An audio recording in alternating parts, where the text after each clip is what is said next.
100 test match যখন ক্যাপটা পরিয়েছি ও যে 100 টেস্ট ম্যাচ খেলবে এটা আসলে চিন্তা করিনি, কারণ ইউ আর অ্যাবসলিউটলি রাইট। আমাদেররা যেরকম টেস্ট ম্যাচ খেলি, আমরা তো ইন্ডিয়া, ইংল্যান্ড, অস্ট্রেলিয়ার মতো অত টেস্ট ম্যাচ খেলি না। তো আমাদের একজন খেলোয়াড় 100 টেস্ট ম্যাচ খেলবে এটা আসলে চিন্তার বাইরে ছিল, টু বি অনেস্ট। বাট ও যে কন্টিনিউ করবে, মানে ওকে যখন আমরা প্রথম দেখেছি, যে কয়দিন দেখেছি শুরুর দিকে, ও যে লম্বা সময়ের জন্য এসেছে এটুকু বুঝতে পেরেছিলাম যে ইন্টারন্যাশনাল ক্রিকেটে সাকসেস হতে হলে যে ধরনের টেকনিক লাগে, যে ধরনের স্কিল লাগে, সেটা ওর মধ্যে ছিল, বেশ ভালো মতো ছিল। সেটা খুব ভালো মতো বুঝতে পেরেছিলাম আমরা যখন ইংল্যান্ড সফরে কাউন্টি টিমগুলির সাথে সাইড ম্যাচ খেলেছিলাম, তখনই বোঝা গিয়েছিল যে এটা লম্বা রেসের ঘোড়া, অনেক দিন খেলবে। But 100 test match definitely it's not easy. 100 test match যখন খেলতে হলে কিন্তু আপনার অনেক কিছু প্রয়োজন হয়। আপনি 100 টেস্ট ম্যাচ খেলার মতো শারীরিক মানে সক্ষমতা থাকতে হবে, ফিট থাকতে হবে, আপনাকে পারফর্ম করতে হবে। 100 টেস্ট ম্যাচ খেলতে হলে তো আপনাকে পারফর্ম করতে হবে, সেটা করতে হবে। এবং ডেডিকেশন থাকাটা, এই এতদিন লম্বা সময় ধরে খেলাটা পারফর্ম করা, এটা আসলে একটা অনেক কঠিন একটা ব্যাপার। But I think Mushfiqur Rahim deserve it. ও ডিজার্ভ করে বলে হয়তো 100 টেস্ট ম্যাচ খেলছে, আশা করি খেলছে কালকে।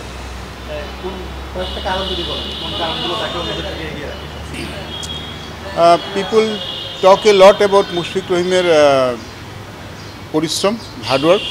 মুশফিকের হার্ডওয়ার্ক নিয়ে অনেক কথা হয়। এটা আমরা জানি যে মুশফিকুর রহিম সবসময় সবার আগে প্র্যাকটিসে আসে, সবার পরে প্র্যাকটিস থেকে যায়, ও অফ ডেতেও প্র্যাকটিস করে। 4 গুণ শক্তিশালী এনজাইম ও অধিক ফেনা সমৃদ্ধ অরিক্স সিলভার ওয়াশ মাত্র 70 টাকায়। ও স্যাক্রিফাইস করে ক্রিকেটের জন্য অনেক। এগুলো তো একটা আছেই মুশফিকুর রহিমের জন্য, যেটা বাকিদের থেকে একটু আলাদা। বাট আমার কাছে মনে হয় যেটা মুশফিকুর রহিমের সবার থেকে আলাদা, সেটা হলো এই খেলাটার প্রতি প্যাশন, খেলাটার প্রতি ভালোবাসা। এটা আসলে সম্পূর্ণ অন্যরকম। ওই যে হার্ডওয়ার্কটা, লম্বা সময় ধরে স্যাক্রিফাইস করাটা, পার্সোনাল লাইফে স্যাক্রিফাইস করাটা, এটা আসলে আসে ওইখান থেকেই। ফিজিক্যালি হার্ডওয়ার্ক সবাই করে কম বেশি, এখন ফিটনেসটা সবাই এখন মেনটেন করে সেটা। বাট এত লম্বা সময় ধরে মেনটেন করাটা যে বড় ব্যাপারটা, সেটা আসলে আসে ক্রিকেটের প্রতি প্যাশনটা থেকে। মুশফিকুর রহিম প্রথম দিন যতখানি প্যাশনেট ছিলেন, আজকে ঠিক একই রকম প্যাশনেট। আমার কাছে ওর এই জিনিসটা স্পেশাল মনে হয়। না, মজার কিছু তো না। তবে আমাদের তো ইংল্যান্ড সফরটা খুব কঠিন ছিল, প্রথম সফরটা খুব কঠিন ছিল। লর্ডসে আমরা খেলছি, আমাদের নিয়ে অবশ্যই অনেক নেগেটিভ কথা হচ্ছিল। ব্যাপারটা ছিল আমাদের জন্য অনেকখানি নিজেদেরকে প্রুভ করা যে ইংলিশ কন্ডিশনে আমরা কতখানি ভালো করতে পারি। আমরা সবাই এবং লর্ডসে টেস্ট খেলছি, আমাদের সবার জন্য অনেক বড় একটা ব্যাপার ছিল। মজার কোনো ব্যাপার ঠিক মনে পড়ছে না, বাট আমরা ওর উপর খুব কনফিডেন্ট ছিলাম যে এই ছেলেটা ভালো করবে। সেটা করার জন্য যতখানি সাহায্য করা দরকার আমরা করছিলাম।